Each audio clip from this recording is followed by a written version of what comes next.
Previously on Dream Realm. But you deserve guarantees, and I wish I could give you guarantees, but given my track record, You don't have to speak anymore if you don't want to, Isaac whispered. I know she really liked this herbal tea bar. What's the name of this herbal tea bar? I think it's called Oolong for Memories. Oh, yes, I recognize her. She's part of a group that meets here every Sunday night, Monday morning. Jordyn pulled out photos of Lachey and Cindy and showed them to Gray. Gray's face looked rather shocked as she stared between the two additional photos. I also recognize these women. They came in on Sundays. I think they're part of the group too.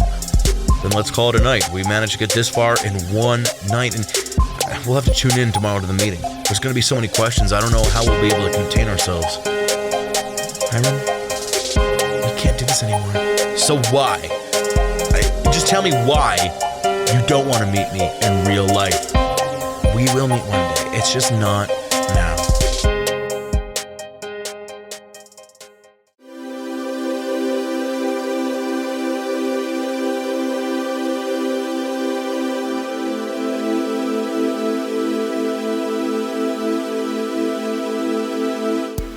You're listening to episode 7 to the audiobook/podcast project Dream Realm. Voiced, written, and produced by me, Matt Rebar. Part 3, Chapter 1. Jordyn and Elias walked into Oolong for Memories that Sunday night, crossing into early Monday morning, in the hopes of finding information which would help them solve the murders of Maris Gibbons, Cindy Roberts, and Lachey Paulsley. So far, the three murders appeared unconnected and unsolvable, although the fact that these three girls were part of a group which met weekly here at the tea store gave Jordyn and Elias a rather hopeful sign that there would be more to the story behind these three than just violent murders. Do you think we'll be welcome? Elias asked of Jordyn as they climbed the stairs. We just need to play our cards right, Jordyn nodded. Depending on what kind of group this is, they may become very welcoming or hostile. Hostile. In the Dream Realm, you don't say. Elias dryly chuckled as they approached the top of the landing. The meeting was already in session, and so Jordyn carefully knocked on the door before stepping inside. She was followed immediately behind by Elias, and the two examined the room, which had turned their gaze upon them. There were roughly 30 women or so, with an additional 3 or 4 guys. They sat in a circle, but not the ordinary constructed circle you'd see at an addiction facility. The circle seemed to move with the flow of the room, some people's chairs a bit further from everyone's. Each person had their own small table where their tea stood hot and ready. A few plates of biscuits went uneaten as well. Can we help you? A blonde woman cried out. She seemed to potentially be the head of the circle, a rather confident woman who would not back down to improper intruders. The voice came off British, although there wasn't too much said which could be analyzed for a specific regional dialect. I'm Jordyn Furman, and this is investigator Elias De Angelis. We work for the city of Cardonia, Jordyn explained. We were told that Maris Gibbons, Cindy Roberts, and Lachey Paulsley were part of this group. Is that true? The room seemed to stir with worry, as the blonde woman who had acted as gatekeeper now had dropped the bravado. They are part of this group, but why do you ask? Are they okay? Is something wrong? I'm sorry to be the one to tell you, but all 3 girls were murdered this week in Cardonia. Maris last Monday, Cindy last Wednesday, and Lachey last Friday. The room really went into shock as some immediately began crying or whimpering. Others looked frozen. Some shook their heads or otherwise buried them. While telling Jeanne and Jason had been hard, this had become downright impossible. The blonde woman was perhaps the only person who could get it together enough to follow up with that news. Please, sit down and join us, the blonde woman asked, making space next to her own chair. Both Jordyn and Elias imagined their own chairs and sat down as part of the circle. For a minute, everyone sat in silence, reacting to the news themselves, but finally the blonde woman pushed the meeting forward. We usually only see Cindy and Lachey at meetings every so often, but Maris, she was perhaps one of our more active members. I was worried when the week had gone by and I hadn't seen her. Normally she'd tell me, or someone, that she would be off the realm for a period of time, and I grew even more worried when she didn't show up tonight, and I'm speechless. I have so many questions, and I suppose you have many questions as well. We should tell them our stories first, or at least tell them about Maris, Cindy, and Lachey, one of the women cried out. No, I want to hear what happened to them, another woman demanded, looking at Elias and Jordyn as if the two of them were responsible for the murders. Since you're all processing the news, I'll explain what happened. Elias came off rather crisp. He went into detail about the 3 murders, recapping the same information that he and Jordyn knew. Elias continued to explain that he felt the murders were done by the same person. By the end of his story, the room seemed a little stunned, but perhaps determined to help solve the crime. "So we came to you for any helps or tips," Jordyn added after Elias had finished. "We aren't sure what this group is, but you all seem like friends. I had a feeling that some kind of clues or evidence may be here in Dream Realm, and that's how we got here. We ended up here at Oolong for Memories." "I see." The blonde woman nodded. "Well, I completely forgot to introduce myself in the group. My name is Charisse Bethine, and I'm one of the moderators of this group. We call ourselves the New Leaves. The name comes from the fact that we met at the tea shop, but more importantly that we're trying to make our lives anew after our terrible experiences. Every woman and man in this room has been raped, sexually assaulted, or sexually abused. We come together as a therapy and as a way to stay connected and support each other. Maris, Cindy, and Lachey were part of us. They too victims trying to seek healing." Jordyn's mind was going a mile a minute, but she decided there would be plenty of time to ask questions later. "We come from parts of the United States, Europe, the world," Charisse explained as she looked around the room. "We have a tentative membership of over 90 members. We come from pockets, even though most of us haven't really met each other in person. I'm from South London, as is Gina and Rochelle. We all have the same attacker and rapist, and I know Maris, Lachey, and Cindy were from Cardonia, as was their rapist." "So, how did you all meet?" "Our small circles finally got a hold of each other over time," Charisse explained. "The last few months, well, nothing like this has really happened. We found each other quickly and we haven't let go. We've been doing our best to find out more about the rapist responsibles and reporting them and, finding more of survivors. It's getting tricky, but I know Maris, Cindy, and Lachey were getting closer to pinning down the man who raped them." "So Maris, Cindy, and Lachey were working together to obtain justice for themselves?" "Yes, even though justice can be skewed." "Rape is still hard to prove in the court of law, sadly." "Well, what makes it difficult is this type of rape. It isn't technically illegal." "What?" Jordyn questioned. What do you mean? Rape is a felony in the United States of America, and I'm sure most of the countries everyone in this room is from." I'm sorry, I didn't explain properly." Charisse sidespoke, looking around the room once before turning to their guests. "These rapes didn't happen in real life. They happened here on the Dream Realm." Chapter 2. Jordyn and Elias looked at one another before looking back at Charisse. But Jordyn was about to speak the truth. She knew that rape and sexual abuse couldn't happen in the Dream Realm due to the code of the system. "I know what you're going to say," Charisse whispered, "but please don't say it. What we're going to share with you happened, and all of it happened here on the Dream Realm. None of us were physically raped. No. Our bodies lay in sleeping position within our homes when it happened, but emotionally, mentally, spiritually, we felt everything in those departments which mimics real rape. But that's the funny thing, what we felt was real, even though it was all just a dream. And most of us experienced our rapes thinking that we were dreaming within the dream realm, or that it couldn't be rape because sex was happening, and some of us were told to our face by our rapists that they were able to change the game. My rapist in particular told me that he had an in, which would allow him to have sex with whatever woman he wanted. My rapist didn't believe it was rape because it wasn't real. Or maybe he thought it was real, or maybe he didn't care.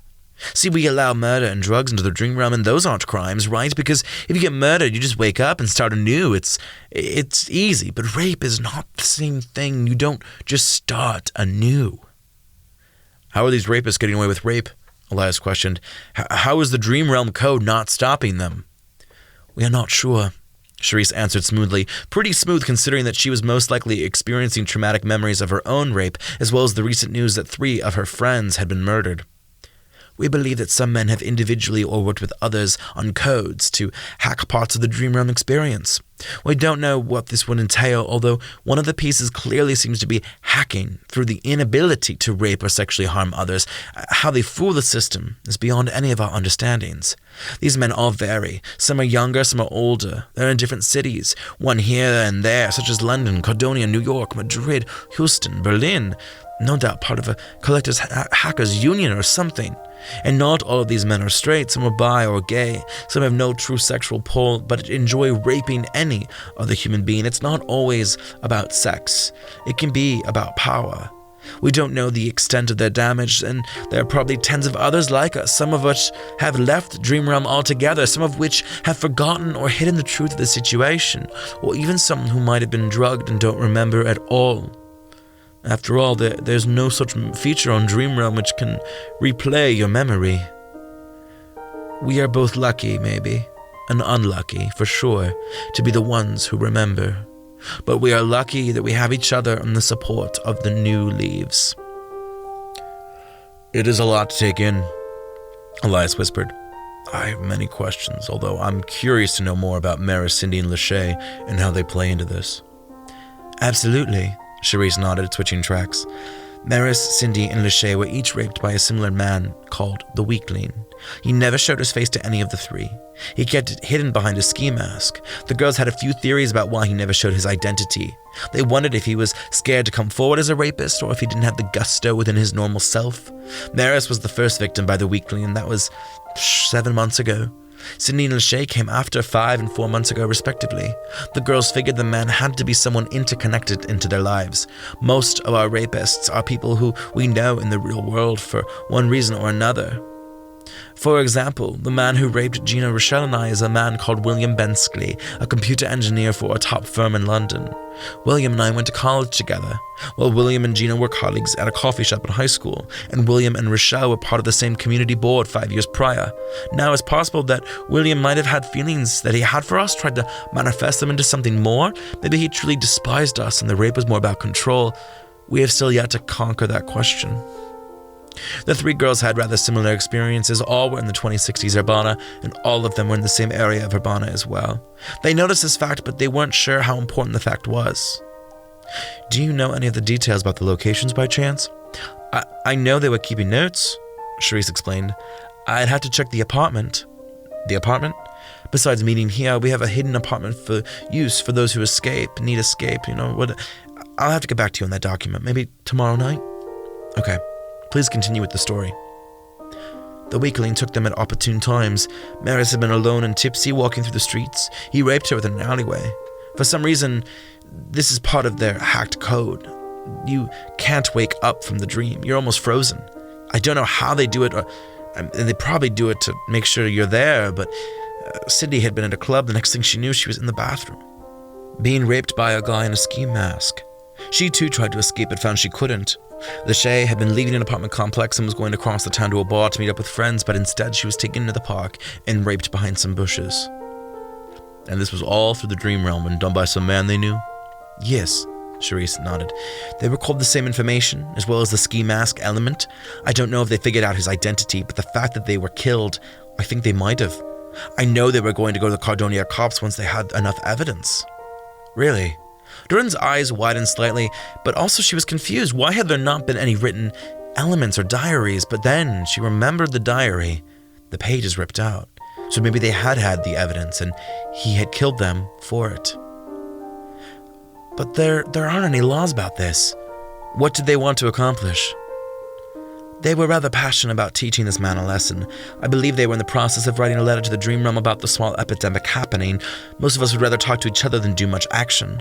After all, who's going to believe that rape is happening in a system which has taken such a major proaction against rape? It's like saying that you're thirsty when there's water there in the freshwater lake next to you. There's so much stigma, still plenty of it today's day and age, behind rape and victims as well. Can you imagine going up to someone within the Dream Realm saying that you were raped? You'd be disbelieved probably because the system doesn't allow for it, but then again, the system has been taken advantage of. So do you think Maris, Lachey, and Cindy found out the identity of their rapist and confronted him? Do you think he lashed out by killing them? I think that's possible. Jordyn and Elias faced each other, but now aware of the reasons why one person would have had reason to kill the three girls found murdered in Cardonia. I want to hear more of your stories, Jordyn asked the room, looking to the women and men who sat beside Charisse. I want to know as many details as possible about the type of men behind this epidemic, because I'm going to find out who is behind these murders, and then I'm going to bring this problem to the surface. Chapter 3. Not too long later, Elias and Jordyn were having drinks at Yesterday's in 2010 West Coast. Isaac was nowhere to be found within the bar. Perhaps he was in the 1980s edition of the Dream Realm location. Jordyn didn't even check where Isaac was. Instead, the two of them chugged their drinks as Joshua, the bartender, refilled them properly as the time went by. Suddenly this case got so fucked up, Jordyn said. Silence had so far covered their conversation up until that point. People are actually getting raped in the dream realm? Like, I say it out loud, and it almost sounds impossible, but the more I think about it, do you think it's possible that people are hacking the online database? Or is this a bug in the code? Well, I think hackers are either hacking their dream masks or otherwise hacking the dream realm interwebs and codes. But how do you get around the code? It feels very definitive. It doesn't seem to be made for any opportunity to create or use loopholes. You can't rape in the dream realm. It's not like you might be able to. The code should be rather clear. They've either cut the code out of their own experience or managed to make it appear as though the sex happening is consensual. Do you think these men are working together? Are these hackers part of something or working independently? It's too early to say. It could be a mixture of both. I could see a few hackers leaning into each other for support and tips, and maybe some independents working as well. I know Cherise promised to give us the notes and details tomorrow, but I can't help but want them right away. If she's smart, she'll give us copies. Why? We're on her side. She doesn't know that. None of them do. They took us for our word today, but that doesn't mean they aren't allowed to be skeptical going forward.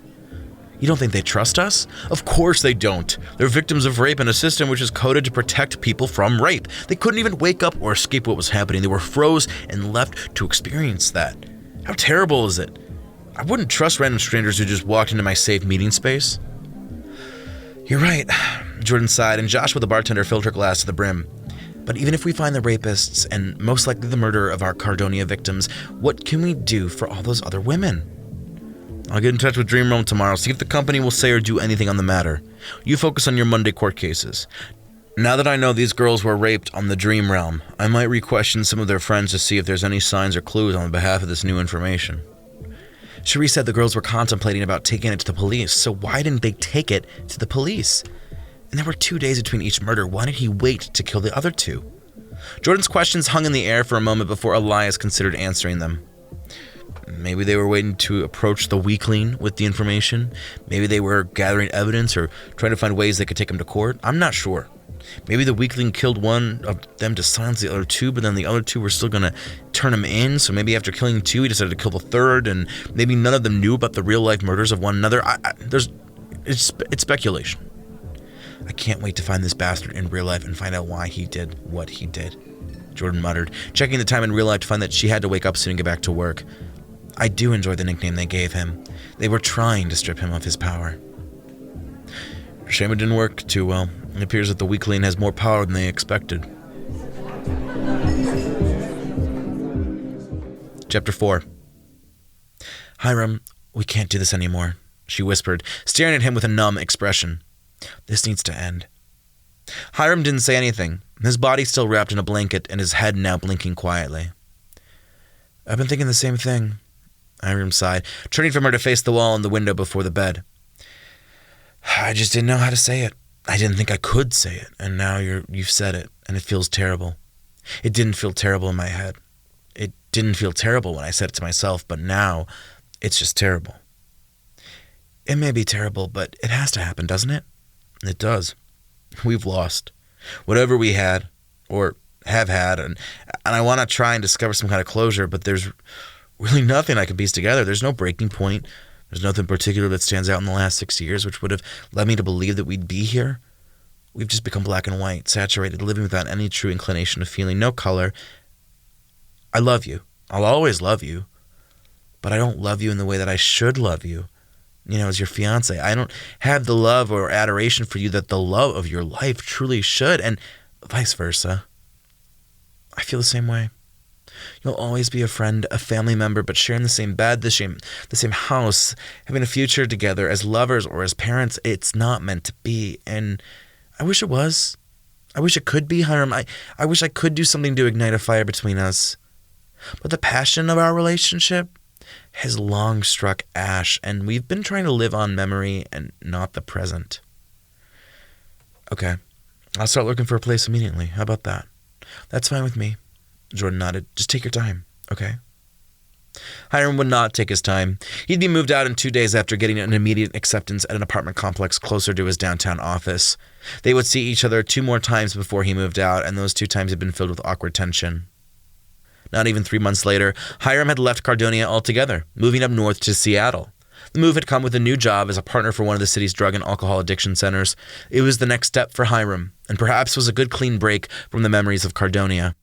Jordyn would still be forced to see him as she stayed in Cardonia. She ended up on the beaches in front of the city in its suburban grip, the water and sand rushing her body the way Hiram had once rushed hers.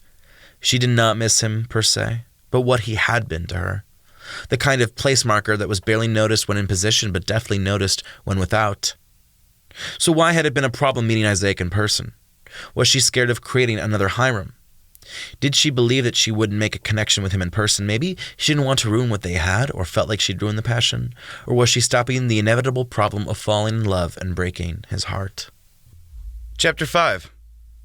Like standard practice, Jordyn parked her car in the underground federal parking lot, said hello to Devante, arrived inside the Cardonian Justice Center, took the employee elevator, and arrived on the 10th floor of the building.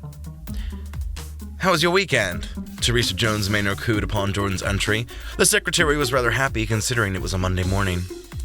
"Could have been a couple days or years longer, but how about yourself?" "Perhaps a bit too good," Teresa smiled. "I had a brilliant date on Friday night and then an excellent date on Saturday night. I really like this gentleman." Teresa was in her late 50s and her first husband had died of natural causes 5 years ago. Since then, her adult children had encouraged her to continue her work with the Cardonian Justice Center, and to date. The latter she'd been finding difficulty with until this last weekend, apparently. "Did it get steamy?" "It might have." Teresa couldn't help but smile widely. "But I don't like kissing and telling." "I'm glad to see that there's some kind of kissing going on." Jordyn laughed slightly. "Anything important for me?" "No, you just have those 4 cases today, right? And following up another 3 as well, correct?" "Yep, and what sucks is they're scattered, so I won't be getting any other work done today." "Oh, darn. Oh, before I forgot, January was looking for you. She said she wanted to know how things ended on Friday night." "Nothing happened. She's always trying to make things happen for me, I swear." "Are you sure you don't want to kiss and tell?" "I'm sorry to say there was no kissing and no telling." "Oh, boo, Jordyn, you gotta get out there a little bit." "I promise I will when I'm not too bombarded." Jordyn's day was exactly as she described it to Teresa. With 7 appearances in the different courtrooms of the Cardonian Justice Center, there was truly no time for her to do much but enjoy her field trips. Each of her 4 new court appearances were rather quick. 3 admitted guilt and pled out to a variety of crimes, while the 4th one fought a bit with the judge and Jordyn. This was in Judge Rehnquist's courtroom, with Sherwin Aslew as the public attorney for Charles Minescu, who was caught on camera flashing his dick out to some woman in a parking lot late at night. Now, Charles didn't believe he deserved the amount of time which Jordyn and the judge believed he should experience, while his attorney sat between the two, trying to negotiate a deal. "There really isn't a need to deal," Jordyn explained. "We have the visual evidence of you exposing yourself to these women. There's no theories, no suggestions, no probability. You're caught. If this was to go to court any further, I would take the maximum and you would no doubt be served with it. So take the month in jail, since this is your 3rd appearance. Take the sex registry upcharge, and call it a day, Mr. Minescu." "I happen to agree with Prosecutor Furman." Judge Rehnquist nodded. "I think the deal is rather generous considering what evidence the state has on you, Mr. Minescu." "I want a week in jail, a fine, and no upcharge on my status as a sexual predator," Minescu complained, sounding rather pissed that he was being upped otherwise. "Charles, maybe it would be more beneficial to consider the offer presented to you," Public Attorney Sherwin Aslew whispered, even though Jordyn could hear her rather clearly. "No, I know what I want." "If this goes to court, not only will you fail to get what you want, but you'll probably get a worse deal than the one I'm presenting. I guarantee." Jordyn's voice might have gotten to Charles Minescu, who then asked for time to think over his options. There was a quick pause as Judge Rehnquist switched over to another case, but following that said other case, Charles Minescu pleaded out with the prosecution. Upon leaving the courtroom with a free half hour before she had to be back in court, Jordyn checked her phone to find a missing call from Elias and a text from Lynn. Noticing that Lynn was on her lunch hour, Jordyn went to the employee elevators to visit her close friend while she called Elias back. "So here's the situation," Elias sighed as he answered the phone. "Called the company, got placed on hold, got tossed around, ended up getting kicked off the line. I don't think people took my claim seriously or really believed me. The conspiracy in me wants to know if they truly don't care because it's a threat to the company. But I don't think so." "Well, we might have to go pay them a visit down in Silicon Valley," Jordyn muttered, "but that might need to wait till Saturday or something. Any other leads with the follow-up interviews?" Doing my rounds surely and slowly. Cindy's roommates were shocked to hear that Cindy was raped in the dream realm. They would have never guessed, and they attributed her anger and emotion to her ordinary life rather than anything in particular, including the idea of rape. And Maris's family and close friends were also shocked, although they believed that's probably why. Maris had a very difficult last few months, and I've yet to talk to Lachey's family, although I hope to hear something from them. You've been doing an excellent job today. Same to you. Keep up the work. Jordyn ended the call and arrived in Lynn's office. Lynn was alone, eating a salad and looking through cases. So let's talk about Saturday, Lynn crankily whispered. Eric said you were extremely rude to him after dinner? It's kind of embarrassing, Jordyn. What the hell happened? I was just honest and upfront with him, and if that's considered rude, then I disagree with his assessment. You do have a habit of coming across a bit sharp. A guy like Eric being undermined by a woman is going to be sharp no matter how dull the experience truly is. He thought he had me in the bag and he didn't. There's something more than that. Why didn't you like him? Do I need a reason not to like him? I mean, why can't I just not like him? Why can't it be like an ice cream or a piece of clothing where one doesn't like it and it's okay?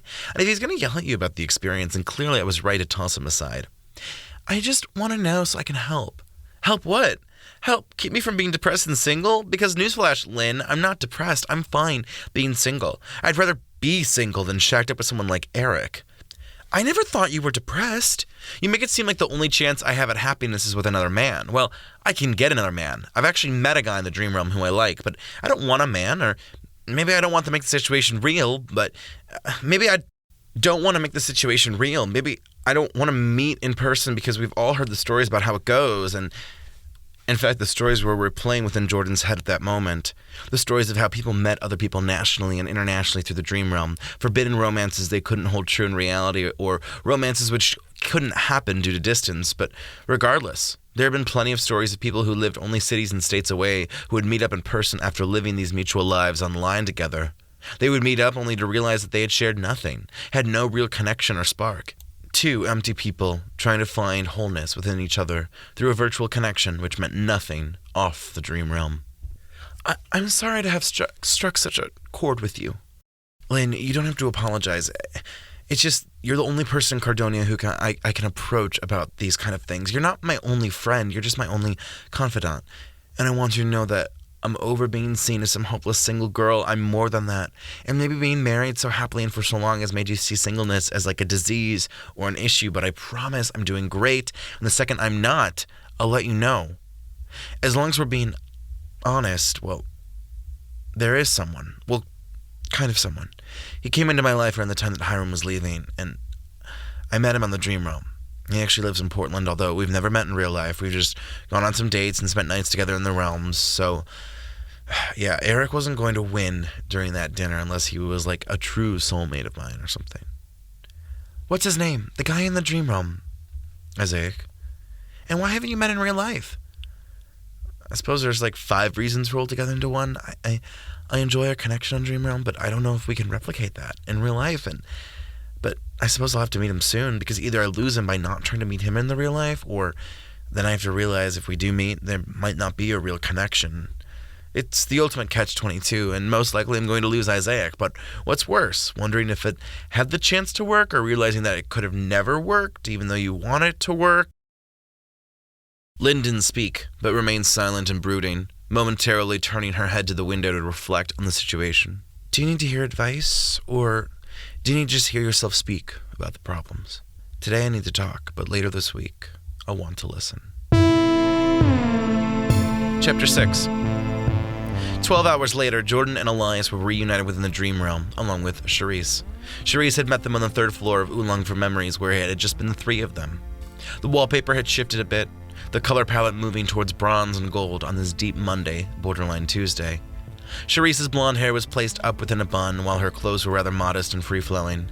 Charisse opened the first set of folders and looked at the contents before explaining what was in the collection of documents. Here are their written experiences and statements, Charisse whispered, her eyes looking a bit sullen as she eyed the paper. The following documents include other stories from the men and women who you've heard from. They've also mapped out the locations of where their rapes and sexual assaults occurred.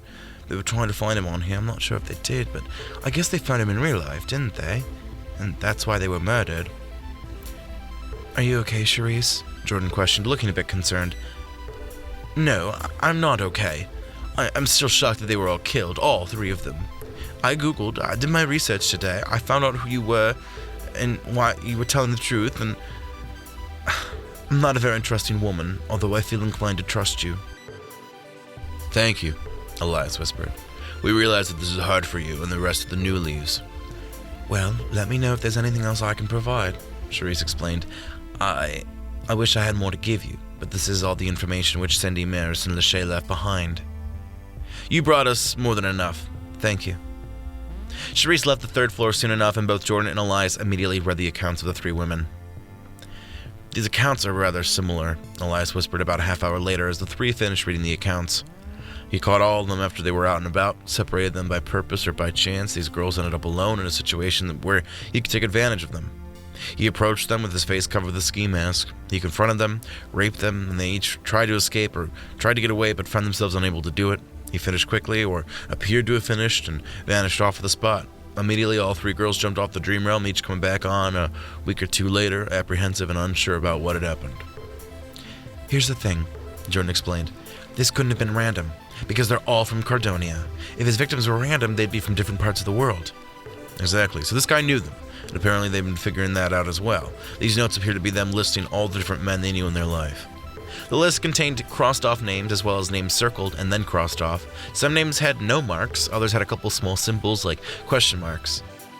Neither Elias or Jordyn recognized any of the names, although they hoped that they'd be able to remember these names the following morning when they woke up. If they knew who was responsible, why didn't they write down his name in the notes? Maybe they didn't know, and maybe instead of the weakling took them out before they figured it out. Fuck, Jordyn whispered, the idea making a lot of sense, sadly. You don't think... I don't know what to think, honestly, Elias sighed. But I do want to see if there's a place where the weakling hangs out. They've already mapped out the place where they were all raped. The weakling raped all 3 of them in the same section of 2060 Urbana. Jordyn studied the map and saw the 3 locations which were close to each other. Why nobody had seen the girls being raped was unknown. Perhaps people did see the sex but believed it to be consensual.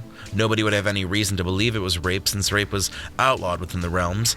As Jordyn studied the map, she realized her friends were once again meeting up at yesterday's in the 2010 decade feature, but Jordyn didn't have time to have such a fun night.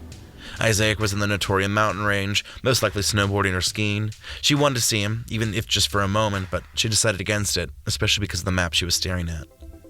Do you see anything? Not yet, Jordyn responded immediately. The streets were painted black and white as the streets and streets of endless urban territory were painted before them on cheap canvas paper. The 3 red dots looked like paint splatters, and there originally didn't appear to be any correlation, but the more Elias saw the paint splatters, the more he grew sure that there was sort of a connection between them. There it is. Elias raised a nearby pen and began tracking the dots. Lines formed out of the red paint drops as if the red dots were suns, and finally, it became one place where the main vetrixes came together, close to an intersection of Medina and Akron Avenue. Let's go here, Elias suggested, and so the 2 appeared instantly in the intersection. They were still in Urbana, but now the city looked a bit disparaging and ugly in this section of town. One could practically taste all the drugs in the air which swirled upon one's palate like sour mints. There were some bars here, but mostly all the places in the block involved stripping, prostitution, drugs, and things made illegal in the real world. The characters here did a good job hiding their faces, perhaps out of carefulness or maybe because of shame. In front of them was perhaps the queen bee of all the establishments. The sign announcing the strip club, Damsel in Distress, was large, neon, and visible for perhaps a mile around. The windows were docked with dark red light. The space looked large enough for humongous events and parties, and the clean, modern establishment was a standout from the rustic and falling apart places down the street. Indeed, one could own a business in the dream realm that looked super shitty. Shall we check this place out? Elias questioned, and Jordyn sighed but nodded her head. The 2 entered the establishment, which was currently experiencing a lot of customers. Girls with all sorts of frames and bodies were raised up on the platforms, their bodies open for all to see. There were bars on the side of the room. Security covered the room like ants on an open bag of sugar, and a random DJ and MC in the back played behind the stage. Loud, sexy techno played across the space as girls orchestrated their bodies to fit the current song selection. It'd be impossible to know if the weakling was one of these customers, Jordyn whispered. How do we go about this? You go talk to the girls, Elias muttered. Nobody would really question who you are talking to the strippers. I'll see if I can sneak into the security office and see if there are any security cameras or anything that can help us. Okay. Jordyn shrugged as she moved through the loads of men and occasional woman watching the party. She actually didn't know what was worse, the fact that people did this occasionally in real life, or the fact that people spent their time within their dreams doing this. She walked into the back room, past the security guard, which didn't even ask her if she was an employee. While the large floor of Damsel in Distress was rather simplistic with dark black walls and tons of poor lighting and strobe, the back room for the girls was rather classy and tasteful. The walls were white, while legitimate office-like space and bathrooms were devoted to the strippers that worked there. A couple of the strippers were gathered together in pockets. Some looked at themselves or got ready in front of the giant mirrors which acted like their makeup experts and best friends. One by one, Jordyn approached each girl and asked them if they were aware of a man named the Weakling who had been raping some of the girls in the area. Most of the strippers were confused, saying no quickly and trying to switch the conversation. But finally, towards the back of the room, there came a girl who appeared to connect with what Jordyn was saying. The rest of the strippers weren't paying too much attention, perhaps in the mentality that if they ignored Jordyn, she would leave. So without the eyes of her colleagues, this stripper seemed to be able to speak up. I know who you're talking about, the one girl whispered, standing up from her little preparation desk with a look of shock on her face. She stared into Jordyn's eyes, wondering if she had made a mistake telling Jordyn any of this information. I think I know at least. Thank you so much for listening. For more podcasts and work done by me, Matt Rebar, check out my website at www.mattrebar.weebly.com. Tweet or Instagram me at Reebstar, Hribstar. And if you missed it, all 10 episodes of Season 1, Unconscious, Subconscious, are available on Apple Podcasts, Spotify, Google Play, and more. Until next time.